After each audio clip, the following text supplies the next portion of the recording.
We are in a spiritual war. This is not just an ordinary war. It is not just an ordinary conflict. ISIS represents the demonic interpretation of Islam taken to its ultimate extreme. And the only way that ISIS can be defeated is through spiritual force. And that is why it is so important for Christians to unite, for Jews to unite, for people of other faiths, and for true Muslims to unite against ISIS.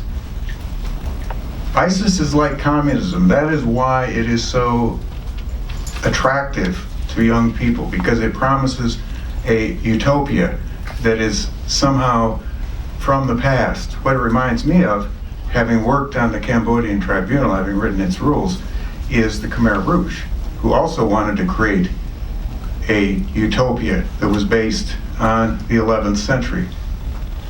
And what they did was murder a quarter of their population. Well, ISIS is in the process of doing that right now in Syria and Iraq. And if we do not stop them, they will succeed. And they will succeed fast. That is why we have to act fast.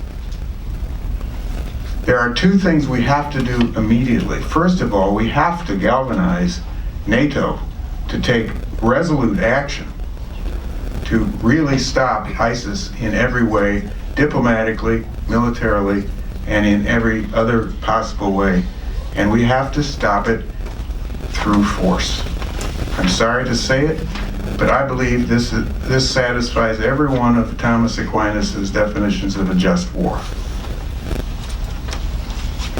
That does not mean I'm in favor of war in general. It does not mean I'm, because I'm a great follower of Martin Luther King III and Martin Luther King Jr., and believing that, in fact, if you can use nonviolent resistance, it's the best way to go about fighting a force that is evil. But I know this, that ISIS cannot be defeated this way.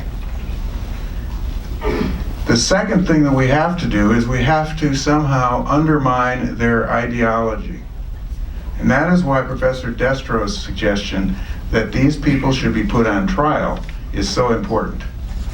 This is one of the few cases where you could actually get, I believe, a referral by the UN Security Council of ISIS to the International Criminal Court, because Russia and China are just as afraid of ISIS as we are. At the very least, I think we get them to abstain in the UN Security Council, just as they abstained, and so did we, by the way, on the referral of Sudan to the International Criminal Court. I think that should be done immediately, and it will mean that there will be an investigation underway immediately. And right now, the prosecutor has said she doesn't have jurisdiction. Well, she soon will, if it is referred by the UN Security Council, as you know. I think he's also right that we should, in the long run, also create a Middle Eastern Court of Human Rights and Middle Eastern Criminal Court. And of course, we should use our national courts, which are already there.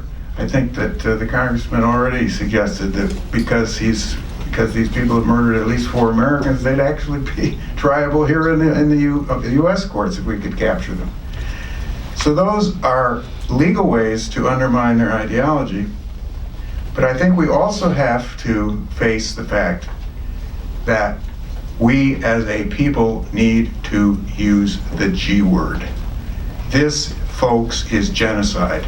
I am the head of Genocide Watch. We have actually done empirical studies of the difference between calling something genocide and calling it something else, ethnic cleansing or crimes against humanity and so forth.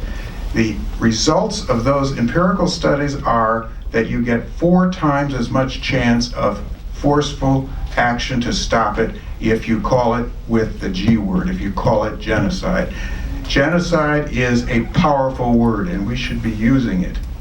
Now, I'm here to present to you an appeal by genocide scholars around the world to the United States Congress, signed by, well, I think there are at least half of the members of the International Association of Genocide Scholars, these are the greatest scholars in the world on this subject, appealing to the U.S. Congress to call it genocide. We can defeat this. You know why I know that? Because I was also part of the movement to bring down the Soviet Union. And I'll never forget when I was a legal advisor to the Ukrainian independence movement, when this little babushka, about 4 feet tall, down in one of the Orthodox churches there, pulled me down to her level, about down here, and she says, "We will win."